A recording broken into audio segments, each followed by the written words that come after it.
에베소서 6장 14절로 17절까지의 말씀입니다.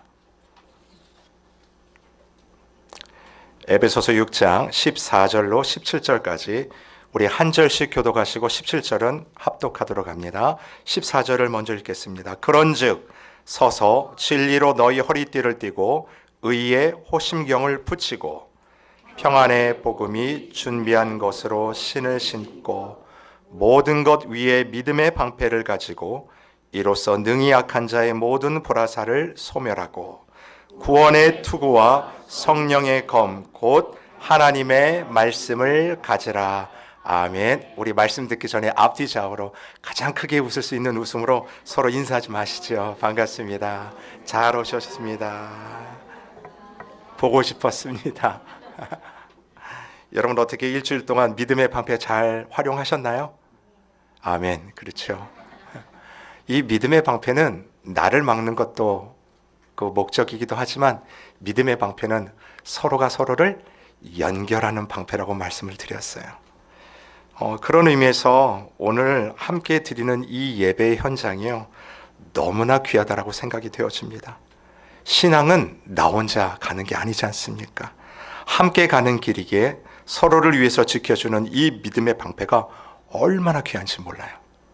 여러분, 우리가 오늘은 이제 5번째 시간이에요. 이제 여러분들은 거의 다 외울 것 같아요. 그렇죠? 전신갑주하면 6가지가 있습니다. 첫 번째는 뭐였나요? 진리의 허리띠시요. 나풀나풀거리는 우리의 삶을 말씀으로 꽉 매는 거예요. 두 번째는 뭐였습니까? 의의 호심경. 우리의 마음을 지키는 거라고 그랬죠. 어떤 화살이 날라와도 그것을 이겨낼 수 있는 마음 지킴이. 세 번째는 평안의 복음이 준비한 신발이에요. 그거를 신고요, 이 복음을 증거하기 위해서 어디나 달려갈 수 있는 그 아름다운 발이 우리에게 주어졌다라는 겁니다. 그리고 네 번째는 믿음의 방패죠. 자, 오늘 5번째 시간입니다. 오늘은 구원의 투구에 대해서 여러분과 살펴보도록 하겠습니다. 자, 그림을 보시면 이게 로마 당시 군인들이 사용했던 갈레아라는 투구예요. 멋있게 생기지 않았습니까? 자, 근데 투구가 머리만 있는 게 아니라 어디까지 내려왔어요? 지금 턱까지 이렇게 가리고 있지 않습니까? 여러분, 그 사람이 턱에 딱 가격을 당하죠. 그럼 그 충격이 곧바로 어디로 가냐면 이 뇌로 가는 거예요. 머리로 가는 거예요. 그래서 권투 선수들이요, 여기 탁 맞으면 쓰러지는 이유가 이 머리가 어지럽기 때문에 그렇습니다. 때문에 이 갈레아라는 것은 머리를 보호할 뿐만 아니라 이 뇌를 보호하기 위해서 약한 턱까지 보호할 수 있도록 로마 당시 군인들이 전쟁할 때 꼭 사용했던 투구입니다. 여러분들 요즘 야구 선수들 보시면 이거랑 똑같이 사용하지 않습니까? 머리에 딱 투구, 헬멧을 쓸 뿐만 아니라 이 턱까지 보호하는 거예요. 정확히 저 갈레아에서 온 거예요.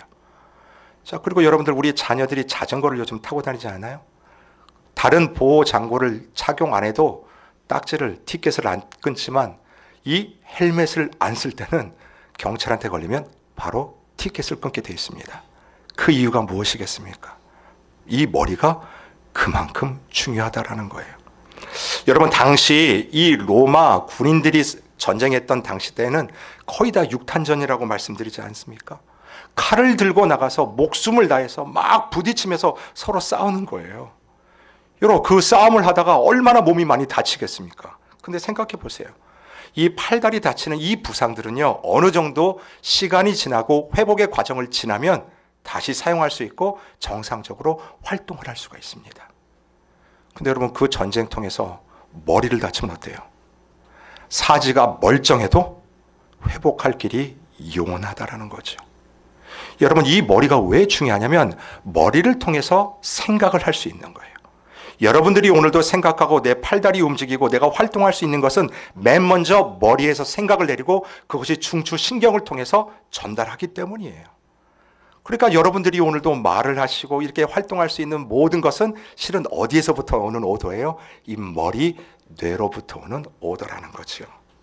자, 그런 의미에서요, 이 영적 전투를 감당하는 우리에게 투구를 쓸 것을 권면하시는, 이 명령하시는 말씀은 이 투구를 쓰므로 우리의 무엇을 지키라는 것입니까?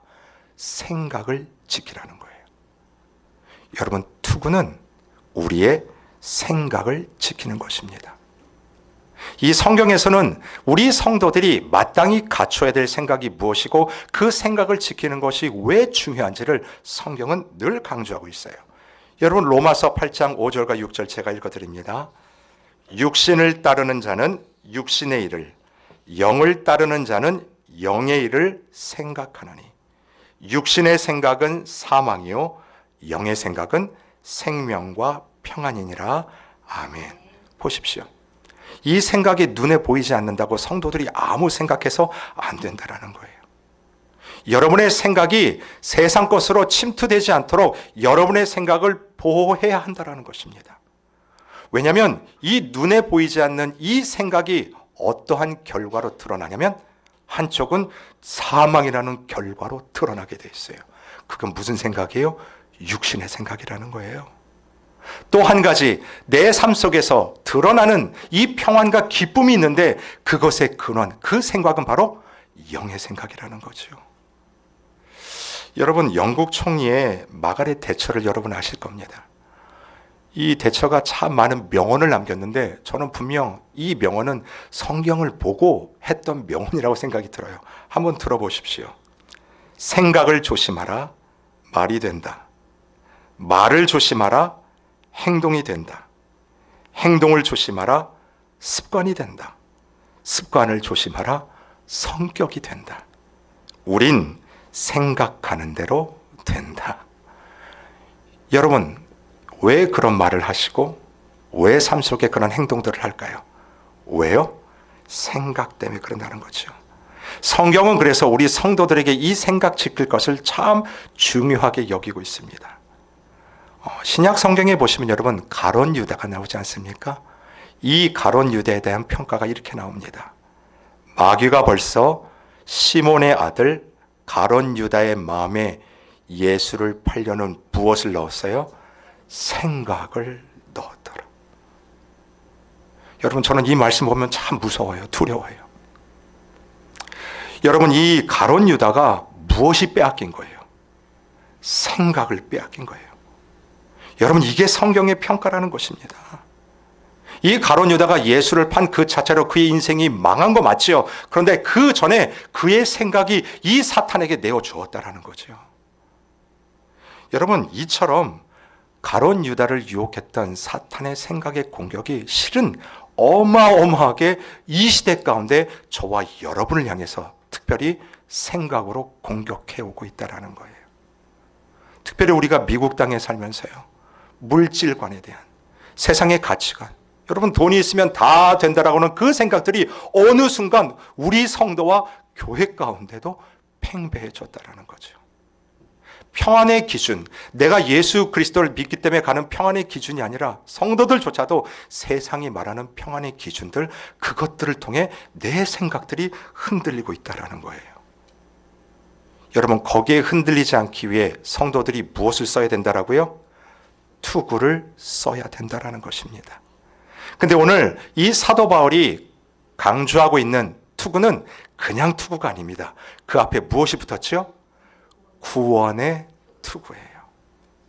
여러분, 그런 의미에서 이 구원의 투구가 무엇을 의미하는지 크게 두 가지로 여러분과 나눠보고 싶습니다. 첫 번째는 이거예요.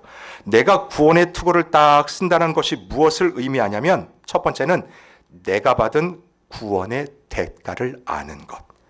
그게 바로 구원의 투구를 쓰는 것입니다. 내가 구원을 받기 위하여 하나님께서 나를 위해 어떤 대가를 지불하셨는 걸, 그걸 깨닫고 아는 것, 그게 바로 투구를 쓴다라는 거죠. 여러분, 저는요, 우리 크리스찬들의 삶 가운데 그것을 가장 잘 표현한 단어 딱 두 가지 있다고 생각해요. 우리 성도들의 삶은 기쁨과 평안이라고 믿습니다. 여러분 믿으십니까? 맞아요. 우리는 기쁨과 평안을 소유한 자들이에요. 근데 오늘 지금 그렇게 생각하시는 분들 계실 거예요. 정말 그럴까? 정말 이게 기쁨이 맞을까? 내가 아무리 생각해봐도 나에게는 평안이 조건이 없는 것 같은데 나에게 기쁨과 평안이 있을까? 여러분, 실은 돌아보면 저도 그런 것 같아요.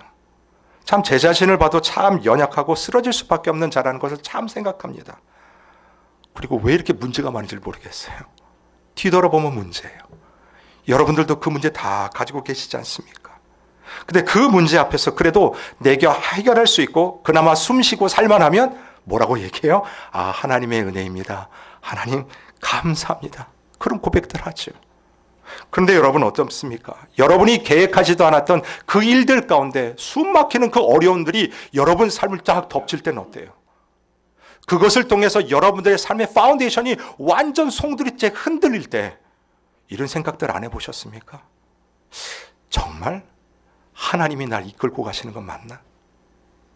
여러분들이 무엇을 해야 되는지 갈팡질팡 고르고 골라야 되는 그 마음들 놓고 이것을 결정할 때 정말 내가 결정하는 것이 이게 맞을까? 이리로 가는 게 이 선택이 맞는 길일까? 여러분 그런 생각 드실 때요, 무엇으로 여러분의 그 생각들을 붙잡고 계십니까? 특별히 여러분의 상황 속에서 이 기쁨과 평안을 세상적 가치관으로 공격해 들어오는 그 사탄의 공격 가운데 여러분은 무엇을 붙들고 여러분의 생각을 지키냐는 거예요. 여러분, 저와 여러분의 삶의 주인은 살아계신 하나님 되십니다. 그분은 이 세상이 창조되기 전부터 나를 아셨고 나를 택하셨고 저와 여러분을 당신의 자녀로 삼아주셨어요. 여러분, 나의 주인은 내가 아닙니다. 나의 주인은 나를 지으신 살아계신 하나님이세요.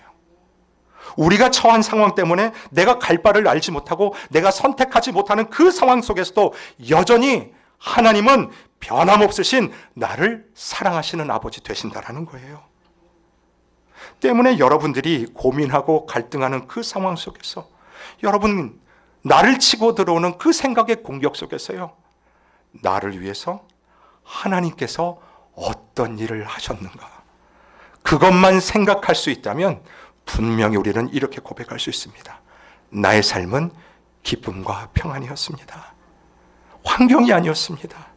상황이 아니에요. 바로 하나님 때문에 내가 오늘도 이 기쁨과 평안을 가지고 성도의 길을 걸어가는 것입니다. 여러분, 성경 가운데 정말 이 하나님의 마음, 하나님이 날 위해서 어떤 일을 펼치셨는지를 가장 잘 선포한 성경이 있다라고 생각하면 저는 호세아서를 듭니다. 여러분, 호세아 3장 1절부터 2절까지를 제가 읽어드릴게요.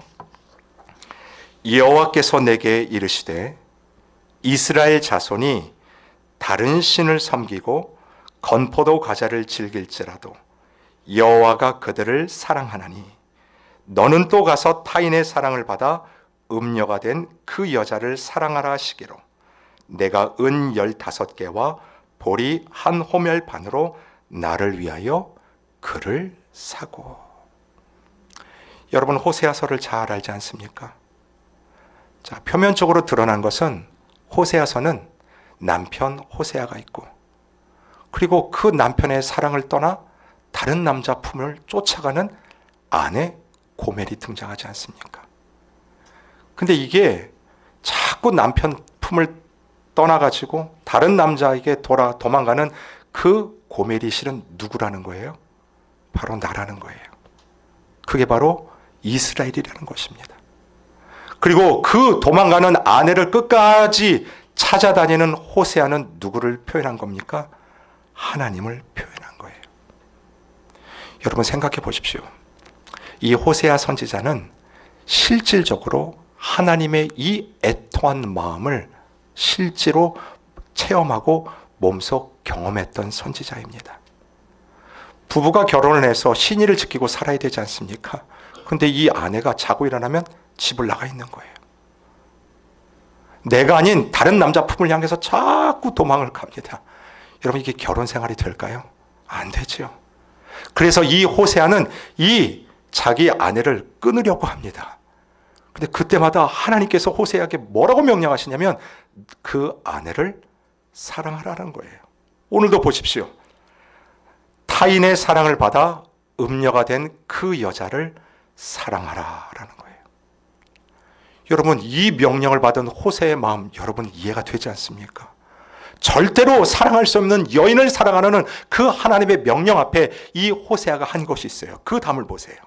그 여자를 사랑하라 하시기로 내가 은 15개와 보리 한 호멜 반으로 나를 위하여 나의 아내 그를 뭐해요? 사고해요.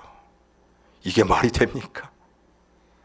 이 고멜이요, 죄의 늪에 빠져 결국은 노예로 팔려가 버렸어요.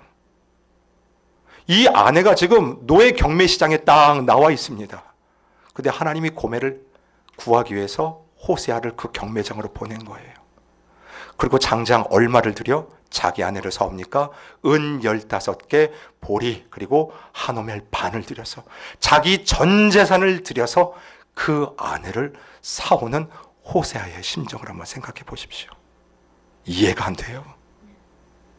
여러분, 그런데 그 모습이 누구의 모습이라는 거예요? 우리의 모습이라는 거죠. 우리는 하나님의 이름을 부르고 우리가 오늘도 예배를 드리고 신앙생활을 하지만 여러분, 세상에 나가서 결국 우리는 하나님의 품을 떠나 계속 세상으로 나가는 우리의 모습들이 발견되지 않습니까? 세상이 주는 것이 달콤하여 그것에 취하고 그것에 빠지는 우리의 모습들은 없으십니까? 여러분, 하나님이 생각해도 참 해도 너무했다 생각 들어요. 그래서 끊어내도 무엇이라 말할 수 없는 우리를 하나님께서 죄의 노예가 된 우리를 위해서 구원하시기 위하여 그 경매장에 찾아오셨다라는 거예요. 그리고 무엇으로 저와 여러분을 사내신 지 아십니까?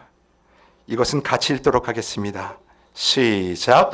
너희가 알거니와 너희 조상이 물려준 헛된 행실에서 대속함을 받은 것은 은이나 금같이 없어질 것으로 된 것이 아니요 오직 흠없고 점없는 어린 양 같은 그리스도의 보배로운 피로 된 것이니라. 아멘.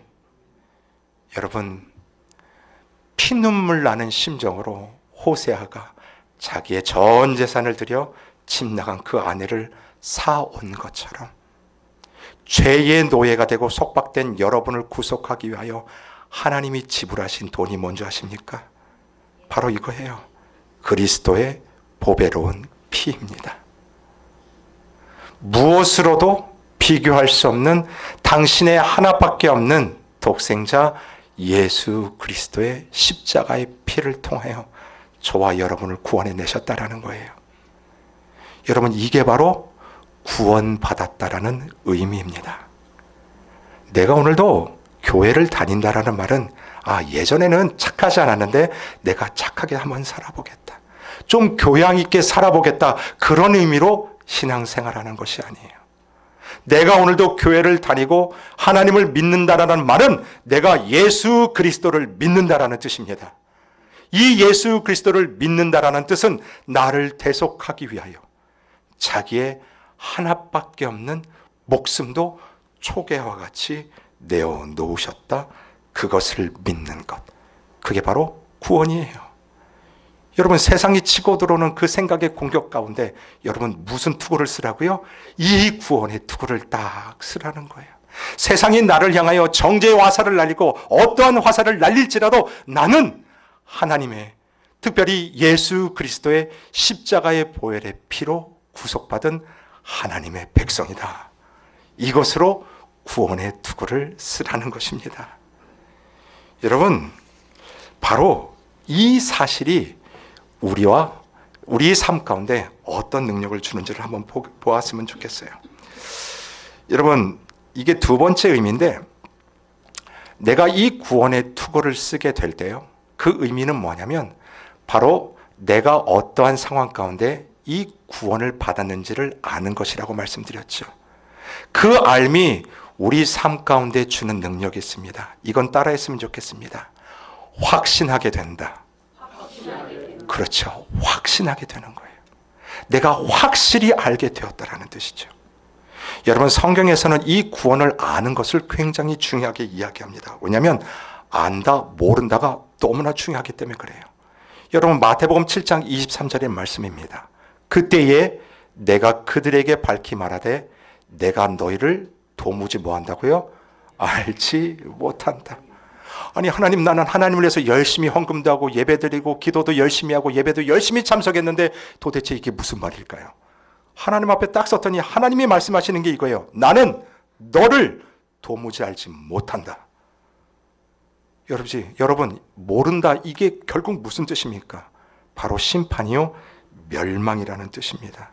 그만큼 하나님의 구원이 무엇인지 아는 것은 중요하다라는 거죠. 여러분, 이 알다의 원어의 뜻이 뭐냐면 뻥 뚫리는 거예요. 뭐라고요? 뻥 뚫리는 겁니다. 막혔던 것이 뚫리는 것, 이게 바로 안다의 뜻입니다. 예를 들면 이거예요. 여러분이 지난 한 5, 6년 동안 같이 지내온 사이에 성도들이 있다고 생각해 보세요. 우리도 오늘 교회 안에서요, 많은 성도들이 있지 않습니까? 그런데 그분을 알아요. 그런데 어느 날 갑자기 그 상대가 나한테 그러는 거예요. 우리 같이 밥 좀 먹읍시다. 밥 좀 먹읍시다. 여러분, 그거 아십니까? 서로 식사를 하게 되면 그렇게 친해져요. 여러분들도 성도들과 한번 식사를 한번 나눠보십시오. 근데 그 성도가 그냥 평소에 알고 지내던 성도가 밥을 먹자라고 하는 거예요. 그래서 시간 맞춰서 밥을 먹으면서 이런저런 이야기를 나눕니다. 들어보니까 자기가 사는 삶의 이야기를 쭉 얘기를 하는데 자기의 어려움도 이야기하고 자식들 문제도 이야기하고 사는 이야기를 막 하는 거예요. 그때 여러분 이런 느낌 받을 거예요. 야, 내가 저 사람을 알고 있었지만 내가 저 사람에 대해서는 실제로 뭐 했다고요? 잘 몰랐구나. 이런 얘기가 가능한 거예요.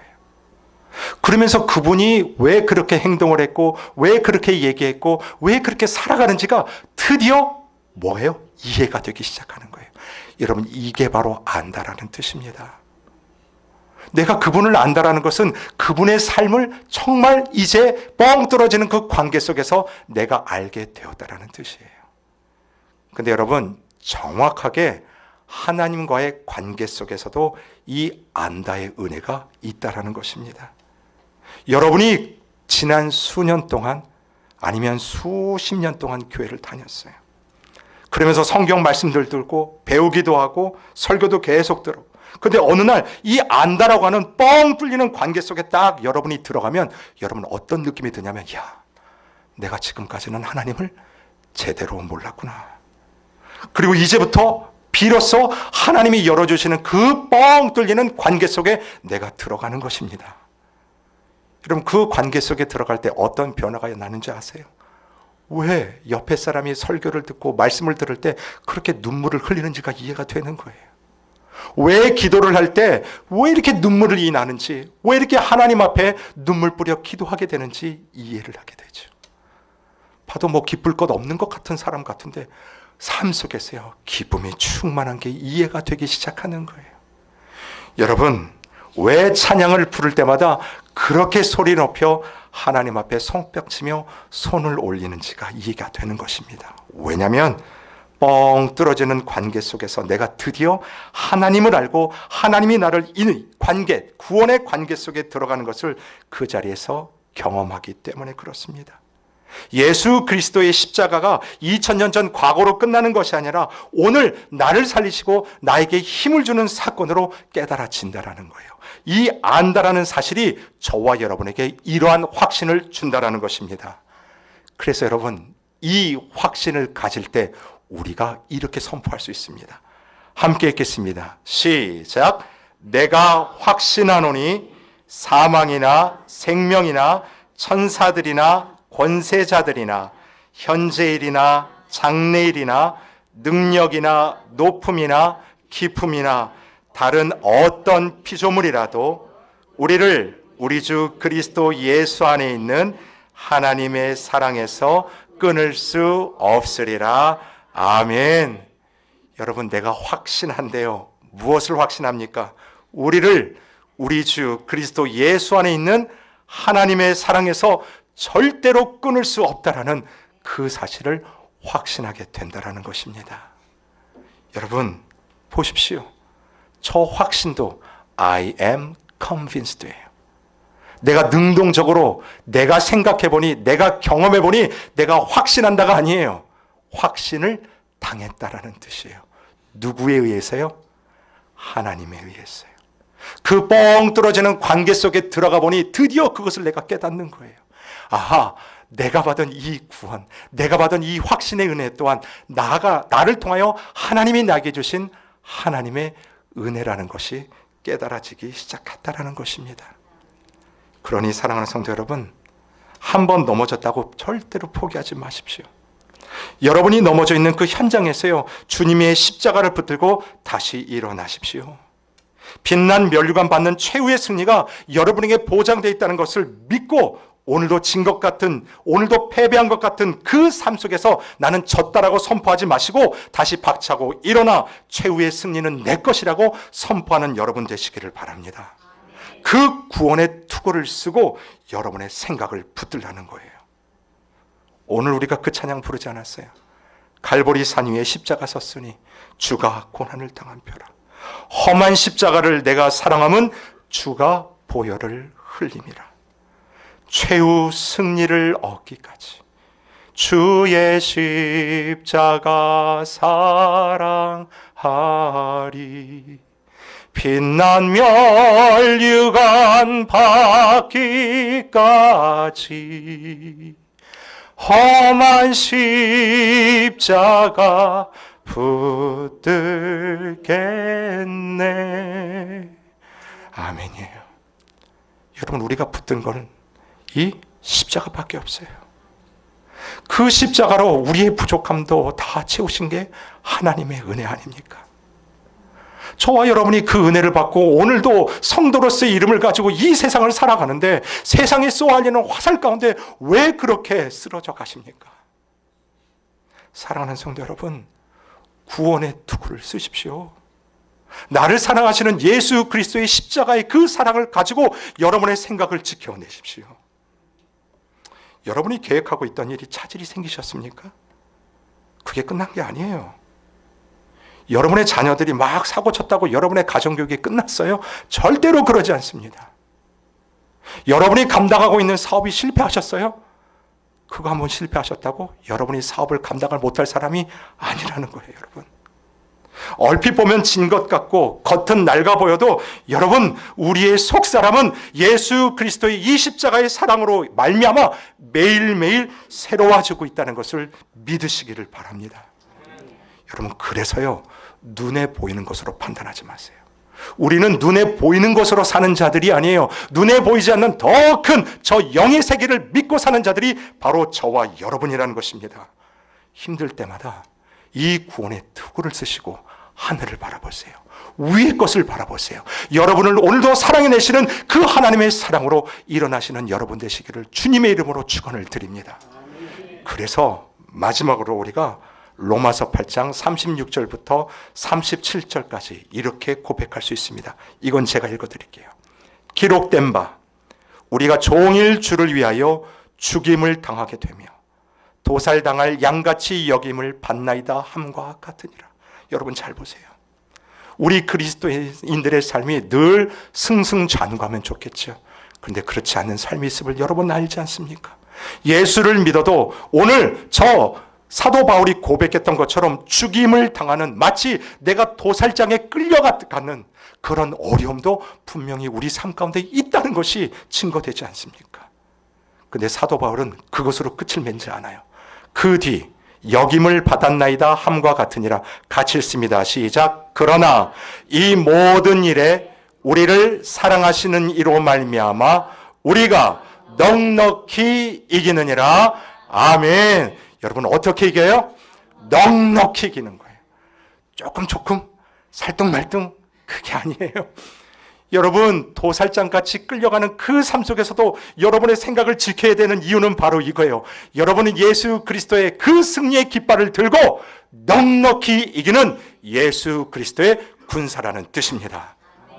여러분, 이 복음의 능력을 가지고 여러분의 삶 가운데 구원의 투구로 승리하시는 저와 여러분 되시기를 주님의 이름으로 축원합니다.